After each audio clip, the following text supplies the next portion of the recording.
Welcome back another mini vlog. तो दोस्तों कुछ दिन पहले आपको पता था मेरे पास एक बकरियों का जोड़ा था। फिश बहुत ज्यादा होने की वजह से मुझे ये फार्म हाउस पे छोड़ना पड़ा। ये फार्म मेरे मामू का है, शारजा टाइल वाले, जो कि गुजरांवाला में मुकीम है। ठीक है, इनकी टाइलों की दुकान और ये इन्होंने फार्म हाउस अपना बनाया हुआ है। मैंने मामू को कॉल की कि मामू जी यहाँ पर जो है ना बारिश की वजह से बहुत ज्यादा पानी खड़ा है, क्यों ना मैं आपके फार्म हाउस पे अपने बकरियों का जोड़ा छोड़ दूं। मामू ने कहा पुत्र पूछना की गल छड़ जा। तो मैं सुबह ही फिर तैयारी पकड़ी और बकरी और बकरे को मैं उस पे छोड़ने के लिए चला गया। तो ये इन्होंने स्विमिंग पूल बनाया हुआ था। पानी ना होने की वजह से अभी हम नहीं नहा पाए, पर इंशाल्लाह ताला फिर कभी नहाएंगे। और पीछे अमरूदों का बाग लगा हुआ था। ये शेड में सारा तिक्का पार्टी का सामान पड़ा हुआ था, मसलन पट्टी और सीखें वगैरह। अब हम जा रहे थे घोड़े के पास क्योंकि हमें राइड करनी थी। ये बाग जहां तक नजर जा रही थी माशाल्लाह अमरूद ही अमरूद लगे हुए थे। सारा बाग जो है ना अमरूदों से भरा हुआ था।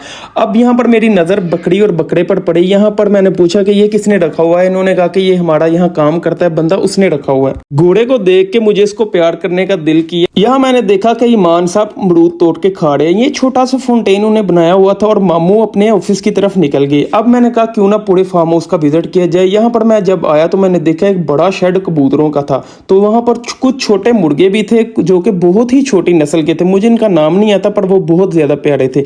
यहाँ पर एक मुर्गी थी जिसने अंडों पर बैठना था। अब हम बाहर की तरफ आए तो हमने देखा कि कुछ कबूतर फार्म हाउस के ऊपर बैठे हुए हैं। थोड़ा सा आगे आके मैंने देखा कि मामू लोगों ने भैंसे भी रखी हुई हैं और ऊपर पूरा शेड बनाया हुआ है। अब थोड़ा सा और मैं आगे आया तो ये बर्ड कुछ ऐसी आवाजें निकाल रहे थे।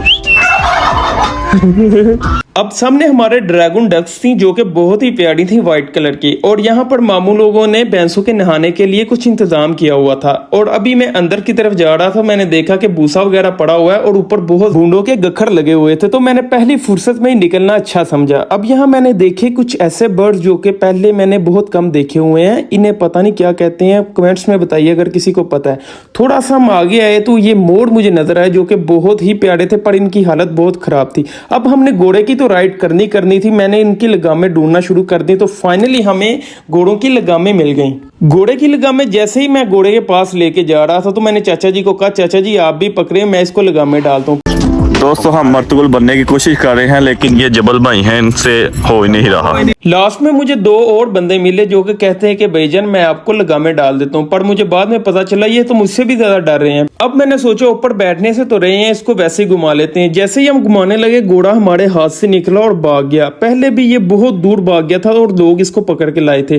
तो ये खान साहब ने फिर पकड़ा दोबारा और हमने शुक्र का सांस लिया। और अब हम वापस घर की तरफ निकलने लगे और रास्ते में इतनी ज्यादा बारिश हो गई, हमने रास्ते में राह वाले की कुल्फी खाई जो कि बहुत मशहूर है। गधे देख के मैंने ईमान को कहा उस पे तो राइड हुई नहीं, इस पे ही कर दो। मैं भी वही सोच रहा हूँ, उस पे तो मिले नहीं, इन पे ही ले लेते हैं। आज का मिनी व्लॉग उम्मीद करता हूँ कि आप लोगों को पसंद आया होगा। चैनल को सब्सक्राइब कर दें, लाइक कर दें, शेयर करते। मिलते हैं एक न्यू व्लॉग के साथ।